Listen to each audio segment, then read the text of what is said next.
Kutokea hapa Mbezi Beach wanapo msiba wa babake Meja, tuko na meneja wake wa Sowiso, atueleze namna ambavyo taratibu na kila kitu kinaendeleaje kuhusiana na masuala ya mazishi. Meneja, kwema? Kwema, vipi? Salamu, pole na msiba. Asante sana. Hiyo ni msiba tasnia nzima. Kabisa, alafu mapigo mara mbili, baada ya mama sasa hizi ni baba. Msiba, taarifa zimetapakaa jioni mida ya saa 9 saa 10 hivi. Mzee alipoteza maisha ama alifariki muda gani, na nyinyi mlipata taarifa muda gani? Asubuhi niliongea na Meja, akaniambia akapigiwa simu na daktari inabidi kuwahi faster. Ndio tukatoka na tukaelekea pale, kumbe mzee alikuwa tayari ashafariki. Lakini kafariki asubuhi. Okay. Mzee kafariki asubuhi, lakini maradhi yanao muda mrefu kidogo. Takriban kama mwaka, kwa sababu hata hapa kwa Meja alishaishigi, kwa sababu stroke ilimpiga mara ya kwanza ikamweka sawa, hii imerudi mara ya pili. Lakini stroke na pressure iko ndo maradhi ya mzee, ilikuwa ni stroke na pressure. Na anao muda mrefu kama mwaka na nusu hivi. Yeah. Tuliona pia Meja aliposti kwenye Instagram yake kuomba msaada baada ya kuona mambo yamekuwa magumu, kwa hiyo radhi kuuza mali zake. Lakini tukaona taarifa nyingine akimshukuru na naibu waziri wa sanaa, tamaduni na michezo Mwana FA kwa kusupport. Lakini tukaja kusikia taarifa ya msiba. Situation ilikuwaje? Nawe kama manager, jambo mliliongea kwamba auze mali zake kwa ajili ya kupambania uhai wa mzee wake?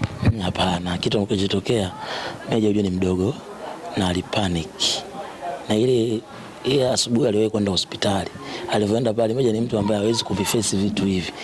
Hawezi, yani maana huo uoga. Alipofika pale kama akachanganyika, kipindi kwa mimi alikuwa anipati mimi, ampati Jamaica tupate. Mimi nimekuja kuona ile post na shtuka, naambia Meja vipi? Yani alikuwa akasema kama alichanganyikiwa asubuhi, aliona kama vile, sababu kusema kweli Meja kwenye familia yao, yani yeye ndio boss. Yani kwenye ukoo wao mzima yeye Meja ndio boss. Maana yake matatizo yote anakuwa na face. Maana yake alifika hospitali na anamlea kwa muda mrefu. Na akawa mimi anipati ndio akapaniki, baadaye akafuta. Lakini swala la kuuza hamna kilichouzika. Sasa Mwana FA ni mtu ambaye kasapoti pakubwa. Hata tumepokea simu pia asubuhi ya leo ya kutoka Ikulu. Walitaka nao wasapoti kuhusu matibabu ya mzee kutoka kwa Rais Samia Suluhu Hassan kwenye taasisi yake. Tumepokea hiyo simu, tukaambia mzee ashafariki, lakini wametupigia simu asubuhi kujua nini ambacho kinabidi kifanyike, kama inabidi asafirishwe hata nje ya nchi au vipi. Tukaambia mzee ashafariki. Yeah. Na mzee watu wanafahamu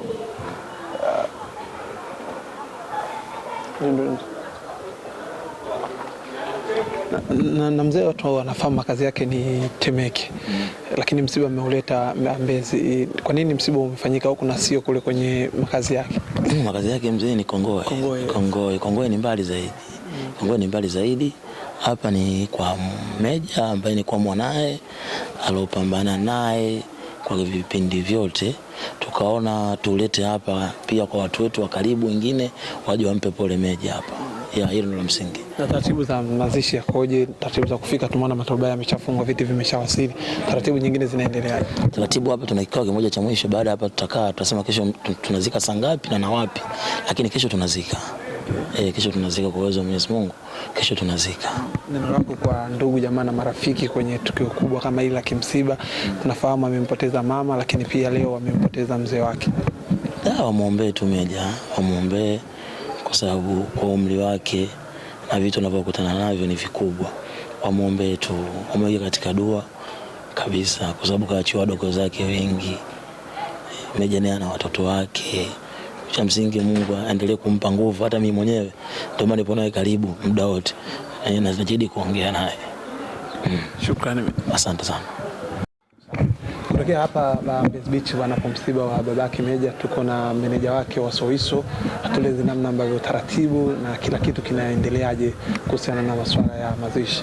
Meneja, kwema? Kwema, vipi? Salamu, pole na msiba. Asante sana. Hiyo ni msiba tasnia nzima.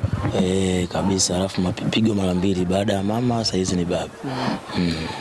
Msiba, taarifa zimetapakaa jioni mida ya saa 9 saa 10 hivi. Mzee alipoteza maisha ama alifariki muda gani, na nyinyi mlipata taarifa muda gani? Asubuhi niliongea na Meja, akaniambia akapigiwa simu na daktari inabidi kuwahi faster. Ndio tukatoka na tukaelekea pale, kumbe mzee alikuwa tayari ashafariki. Lakini kafariki asubuhi. Mzee kafariki asubuhi, lakini maradhi yanao muda mrefu kidogo. Takriban kama mwaka, kwa sababu hata hapa kwa Meja alishaishigi, kwa sababu stroke ilimpiga mara ya kwanza ikamweka sawa, hii imerudi mara ya pili, lakini stroke na pressure iko ndo maradhi ya mzee, ilikuwa ni stroke na pressure na anao muda mrefu kama mwaka na nusu hivi. Yeah. Tuliona pia Meja aliposti kwenye Instagram yake kuomba msaada baada ya kuona mambo yamekuwa magumu, kwa hiyo radhi kuuza mali zake. Lakini tukaona taarifa nyingine akimshukuru na naibu waziri sana tamaduni na michezo Mwana FA kwa kusupport, lakini tukaja kusikia taarifa ya msiba. Situation ilikuwaje? Nawe kama manager, jambo mliliongea kwamba auze mali zake kwa ajili ya kupambania uhai wa mzee wake? Hapana, kitu kilichotokea, Meja ni mdogo na alipanic. Na ile asubuhi aliwahi kwenda hospitali. Alivyoenda pale, Meja ni mtu ambaye hawezi kuviface vitu hivi. Hawezi, yani ana huo uoga. Alipofika pale kama akachanganyika, kipindi hiko mimi alikuwa anipati mimi, ampati Jamaica tupad. Mimi nimekuja kuona ile post na shtuka, naambia Meja vipi? Yani alikuwa akasema kama alichanganyikiwa asubuhi, aliona kama vile, sababu kusema kweli Meja kwenye familia yao, yani yeye ndio boss. Yani kwenye ukoo wao mzima yeye Meja ndio boss. Maana yake matatizo yote anakuwa ana face. Maana yake alifika hospitali na anamlea kwa muda mrefu. Na akawa mimi anipati ndo akapaniki, baadaye akafuta, lakini swala la kuuza hamna kilichouzika. Sasa Mwana FA ni mtu ambaye kasapoti pakubwa. Hata tumepokea simu pia asubuhi ya leo ya kutoka Ikulu, walitaka nao wasapoti kuhusu matibabu ya mzee kutoka kwa Rais Samia Suluhu Hassan kwenye taasisi yake. Tumepokea hiyo simu, tukaambia mzee ashafariki, lakini wametupigia simu asubuhi kujua nini ambacho kinabidi kifanyike, kama inabidi asafirishwe hata nje ya nchi au vipi. Tukaambia mzee ashafariki. Yeah. Na mzee watu wanafahamu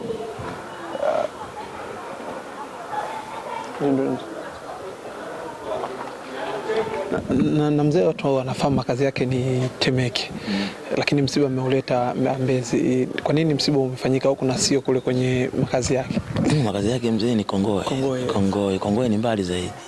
Kongoe ni mbali zaidi. Hapa ni kwa Meja ambaye ni kwa mwanae alopambana naye kwa vipindi vyote. Tukaona tulete hapa pia kwa watu wetu wa karibu wengine waje wampe pole Meja hapa. Ya hilo ndio msingi. Na taratibu za mazishi yakoje? Taratibu za kufika, tumeona matoba yameshafungwa, viti vimeshawasili.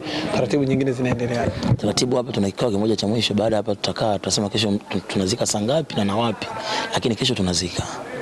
Kesho tunazika kwa uwezo wa Mwenyezi Mungu. Kesho tunazika. Neno lako kwa ndugu jamaa na marafiki kwenye tukio kubwa kama hili la kimsiba? Tunafahamu amempoteza mama, lakini pia leo amempoteza mzee wake. Wamuombee tu Meja, wamuombee kwa sababu kwa umri wake